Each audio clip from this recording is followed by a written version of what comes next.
नमस्कार, मी अनिकेत. सध्या मी आहे उल्हासनगर 3 नंबर येथील सेंट्रल हॉस्पिटल या ठिकाणी.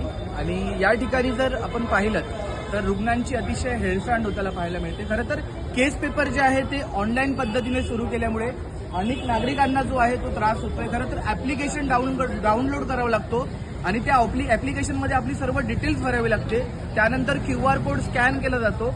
एकंदरीत जर पाहिलं तर नागरिकांना याचा मोठा फटका बसावा लागतो. खरं तर कधीतरी सर्व्हर डाऊन असतो किंवा या ठिकाणी जर आपण पाहिलं जिओ असेल, एअरटेल असेल किंवा वोडाफोनचे असेल, नेटवर्क नसल्यामुळे लोकांना अक्षरशः 1 ते 2 तास विलंब करावा लागतो. आणि त्यामुळे जर आपण पाहिलं तर मोठ्या संख्येने या ठिकाणी नागरिकांना त्रास होतोय. या संदर्भात जे डीन आहेत बनसोडे सर, त्यांच्याशी देखील आम्ही संवाद केला.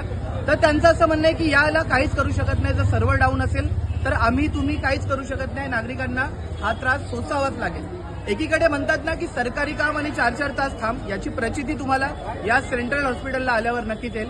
प्रशासनाची देखील जबाबदारी. एकीकडे आपण मोफत उपचार करतो, परंतु त्या नावावर लोकांचं जर असं मानसिक खच्चीकरण होत असेल तर नक्कीच चुकीचं आहे. कुठेतरी प्रशासन असेल, वैद्यकीय अधिकारी असतील, त्यांनी याकडे लक्ष दिलं पाहिजे आणि हा जो प्रकार आहे तो कुठेतरी थांबला पाहिजे. धन्यवाद.